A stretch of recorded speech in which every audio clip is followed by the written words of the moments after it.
በሪዝቅ ላይ የሚደረጉ ሲህሮች ወይም ጥንቆላዎች ምልክቶች በኡስታዝ አቡ አልዘንዳኒ የተጻፈ።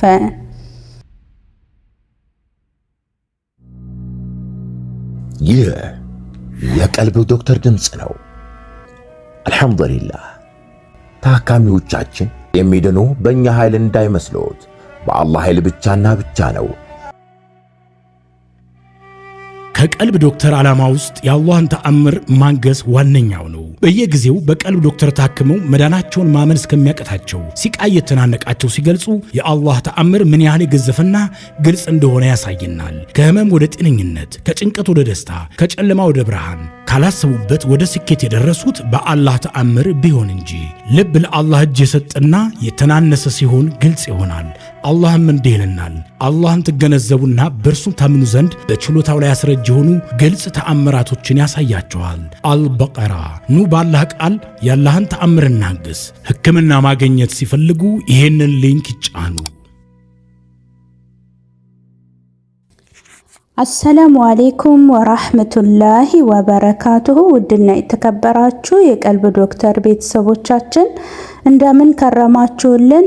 በያላችሁበት የአላህ እዝነት ጥበቃው አይለያችሁ ያልኩኝ ዘወትር ሐሙስ ወደ እናንተ እንደተለመደው ይዘንላችሁ የምንቀርበው በቀልብ ዶክተር ኡስታዞች የተለያዩ ጠቃሚ ትምህርቶችን፣ ጥናታዊ ጽሑፎችን፣ መጣጥፎችን ነውና ለዛሬም እጅግ በጣም አስፈላጊ ማወቅ መማር ያለብንን ትምህርት ወደ እናንተ ይዤላችሁ ቀርቤያለሁ። ሁሉም ሙስሊም ኡማ ይሄንን ማወቅ ያለበት ትምህርት ነው። ኢንሻአላህ እስከ ፍጻሜው እንድትከታተሉኝ በአክብሮት በትህትና ጠይቃችኋለሁ። ይሄንን ትምህርት ሰምተን ብቻ እኛ ጋር እንዲቀር አትፍቀዱ። ለብዙዎች የመማሪያ ወይም ደግሞ ለአፊያ ሰበብ እንድትሆኑ ከወዲሁ እንጋብዛችኋለን። ሼር ላይ ኮሜንት በማድረግም የአጅሩ ተካፋይ ሆኑ። ባረከላሁ ፊኩም። አዳዲስ የቀልብ ዶክተር ቤተሰቦች ካላችሁም እንኳን ደህና መጣችሁ። ቻናሉን ሰብስክራይብ በማድረግ የደወል ምልክቷን አንዴ ብቻ በመጫን ቤተሰባችን ሁኑ። የሚለቀቁ ትምህርቶች ወደ እናንተ ቶሎ ቶሎ እንዲደርሷችሁ ይሆናል ማለት ነው። ባረከላሁ ፊኩም። ወደ ዛሬ ትምህርት እናምራ። በሪዝቅ ላይ የሚደረጉ ሲህሮች ወይም ጥንቆላዎች ምልክቶች በኡስታዝ አቡ አልዘንዳኒ የተጻፈ። አልሐምዱሊላህ፣ በእርሱ ትዕዛዝ ከተመሪዎች ላደረገን አልሐምዱሊላህ። እርሱ በሚወደው መንገድ ላይ ከአገልጋዮች ላደረገን አላህ ስራችንንም ይባርክልን። አሚን። ክፍል 1። በሪዝቅ ላይ የሚደረጉ ሲህሮች፣ ጥንቆላዎች ስፍር ቁጥር የላቸውም። በአንድ ወቅት አንዲት ለሕክምና እኛ ዘንድ የመጣች ሴት እንዲህ ስትል አጫወተችን። እድሜ 25 ሲሆን ወደ አረብ ሀገር ከመሰደዴ በፊት ለጥበቃ ይሆንሻል ብላ እናቴ አስገድዳኝ አንድ አዋቂ የሚባል ሰውዬ ጋር ወሰደችኝ። እዚያ ገብተን ይህ ሰውዬ እንዲህ አለኝ፣ አንቺ ለወደፊቱ በጣም ባለ ሀብት ትሆኛለሽ። አረብ ሀገር ቪዛሽም በሳምንት ውስጥ ይመጣል። ይሁንና በየ3 ወሩ 5000 ብር ለኔ እስካላቋረጥሽ ድረስ ስኬታማ ትሆኛለሽ። ካቋረጥሽ ግን አፈር ነው የማበላሽ፣ አንገትሽ ላይ ቁስል ሆኜ መጣብሻለሁ ይላትና ለዚህ ማስረጃ በሳምንት ውስጥ ቪዛዋ ሲመጣ መታ እንድታናገረው ያዛታል። ልብ በሉ። ይህች ልጅ ቪዛዋ መች እንደሚመጣ ቀድማ ከመግባቷ በፊት ስለ እርሷ መረጃ አጣርቷል። ይህን ሸራቸውን ተመልከቱ። የሰው ልጅ እንዴት ስለዚህ ያለ ነገር ይሞኛል? አላህ አቅሉን ቀልቡን ይስጠን። እህታችን ቪዛዋ ሲመጣላት በፍጥነት እርሱ ጋር ሄደች። ወዲያው አየሽ አላልኩሽም አልነገርኩሽም ብሎ ራሱን እንደ ፈጣሪ ማውራት ጀመረ። እርሷም አመነችው። አሁን ምን ላድርግ አለች። ቀጥሎ በያሁን ልክ ፔሬድ ስትሆኚ ጀምረሽ እኔ ጋር ትሆኛለሽ ለሳምንት ከመሄድሽ በፊት አላት። አሁን ፔሬድ ላይ ነኝ አለችው። አሁኑኑ እኔ ጋር ግቢ፣ ቤተሰብ ሲመጣ እኔ ነግራቸዋለሁ አለ። አስገባት። እርሱ ጋር ለቤተሰቡ አስልኮ ብር ልብስ አምጡላት፣ እኔ ጋር ናት ለሳምንት ብሎ ነገራቸው። የእናት ሞኝ የእናት ጅል ተመልከቱ። ምንም ሳትጠራጠር ያለውን አምጥታ ሰጠች። ልጅስ በሐራም እዚህ ጠንቋይ ጋር ሊያውም በፔሬድ ወቅት ትገናኛለች። እርሱ ብቻ አይደለም፣ የቀረው ቀዳዳ የለም። ልጅቷን ሳምንት ሙሉ እንደ ልቡ ተጠቅሞባት በይ ወደ ቤቷ ይልካታል። ልጅት ከ2 ቀን በኋላ ትበራለች። እዛ ሂዳ እንዳለውም እያደረገች 2 ዓመት ቆየች። አልሐምዱሊላህ እኛን ተዋውቃ ሕክምና ለመጀመር አናገረችን።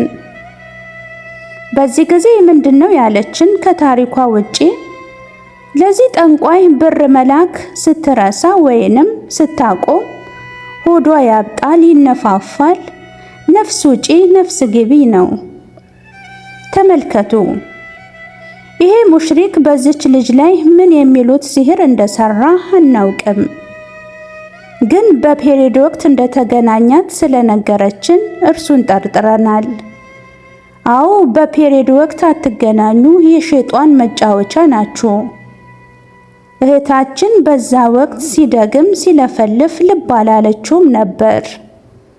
እርሱ ስራ እየሰራ ነው፣ ብትከጅኝ ይኸው እያለ ነው። ሕክምናችንን ጀመረች። ልጅት ሙሉ በሙሉ ተውበት አድርጋ ነበር። በቃ እኮ አላህን ያወክ ጊዜ ምንም ሐራም ቢጥምህም ትመለሳለህ። ምክንያቱም አላህን አውቀሃል፣ ኢስላምን ተረድተሃል። ያለ እርሱ መንገድ የለም። ልጅት በሕክምና ወቅት ስንት ጊዜ ፔሬዷ የቆመባት ሴት የተቆራረጠ የሚሸት ስጋ ነው ከብልቷ ውስጥ የወጣላት። አላህም ይሄን ሸሩን ሰበረበት። ከዚህ በኋላ ምን ሊያመጣ የቀረቀረውን የከተተውን በሙሉ ሸሩን ጌታዬ እርዳኝ ባለች ባሪያ እልቅሻ አላህ በይ ከዚህ ኋላ ላትሰቃይ ብሎ አወጣላት። ሰላም አልሐምዱሊላህ። አሁን ከዚህ ታሪክ ምን ተማርን? ጆሮ የምትሰጡኝ በታሪክ ሲዋዛ ነው ብዬ ነውና ይህንን ያልኩት። አሁን ከታሪኩ የተረዳነውን አንድ ባንድ እናውራ። አንደኛ የሪስቅ ሲህር በፔሬድ ላይ ይሰራል። እናንተ ያመናችሁ ሰዎች ሆይ የምትጥሉትን ዕቃ ምረጡ። ጦሃራ ሳትሆኑ ግንኙነትም አታድርጉ። ምናልባት ከዚህ በፊት የፔሬድ ጨርቅሽን ስጭኝ ወይም የባለቤትህን የፔሬድ ጨርቅ አምጣ ባለ ሀብት ትሆናለህ የሚልህን የአላህን ጠላት አትመን። አንተ ጠንቋይ የአላህ ጠላት ጥፋ ከፊቴ በለው። ሁለተኛ ከጠንቋይ ጋር ከሸይጣን ጋር አትደራደር። 4 ነጥብ። ይህን ካገኘው ይህንን አደርግልሃለሁም አትበል። ሙእሚኖች እኮ እንዲህ ብትላቸው ምን ይሉሃል? ወንድሜ በጨነቀ ሰዓት አሊያም በስሜት ነው ይህንን ያልከኝ፣ ዱዓ ብቻ አድርግልኝ፣ ካንተ ምንም አልፈልግም ይሉሃል። አንተ እንኳን ይህንን ላድርግላቸው ስትል። ይህ ትምህርት ክፍል 2 ይቀጥላል። እነሆ ወደ እርሱ የሚሸሹ ሰዎችን አላህም ወደደ። ኑ ወደ ቀልብ ዶክተር፣ ኑ ወደ አፍያው መንደር፣ ኑ ወደ አላህ ሽሹ፣ የእርሱን የበላይነትም አውጁ። በእናንተ ላይ ያለውን ሸር ሲህር በአላህ ቃል ብቻ አውድሙ። ጓደኝነትን እንጂ ምቀኝነትን የማይሰብክ ወደ አላህ መሸሽን እንጂ መኽሉቅ ላይ ጥገኝነትን የማይመክር ከመጥፎ ሱሶች፣ ስሜቶች፣ ከጭንቀት፣ ከጥበት የሚከላከልላችሁን ቁርአንን መድኃኒታችሁን ወደ ቀልባችሁ አቅርቡ። ከሰውነት ውስጥም ቁራጭ ስጋ አለች። እርሷ ከተበላሸች ሁሉም ነገራችን ተበላሸ። እርሷ ከቀናችም ሁሉም ነገራችን ቀና። እነሆ ኑ ወደ አፍያው መንደር፣ ኑ አፍያችሁንም ሸምቱ። እምነት፣ ልዩነት፣ ዘር፣ ብሔር ሳይሉ እጃቸውን ከፍተው የሚጠብቋችሁን የአላህን ጁንዶች ተቀላቀሉ። እነርሱ እኮ በእርሱ መንገድ በጥሩ ከሚያዙ ሸይጣንና ሸይጣናትን የሚዋጉ ናቸው። ኑ አብሽሩ፣ በአላህ ቃል ታክመው ከዳኑትም ከተገላገሉትም ሁኑ። ለችግራችሁም አላህም መፍትሄን አኖረ። ሳምንት በክፍል 2 ትምህርት እስክንገናኝ ድረስ እስከ ፍጻሜው ስለተከታተላችሁኝ ከልብም በአላህ ስም አመሰግናለሁ።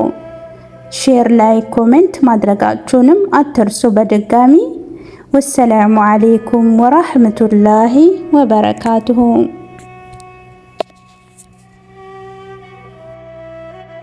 እንኳን ወደ ትክክለኛው የአፍያ መንደር በሰላም መጡ።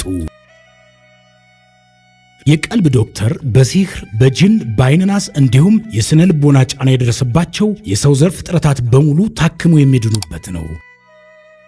ሕክምናው በቁርአን፣ ሕክምናው በአስካሮች፣ ሕክምናው በዱዓዎች፣ በሰደቃ የሚካሄድ ሲሆን ነቢያዊ ሱናን በተመረኮዙ እጅግ ጥበብና እውቀትን ባካበቱ የሩቃ ዶክተሮች ይታከማሉ። እወቁ፣ ሕክምናው ሸሪዓዊ ብቻ ነው። አያምልጦት፣ እድሉን ይጠቀሙ። ባሉበት ሆነው ራስዎን ያክሙ። ሕክምና ማግኘት ሲፈልጉ ተከታዩን ሊንክ ይጫኑ።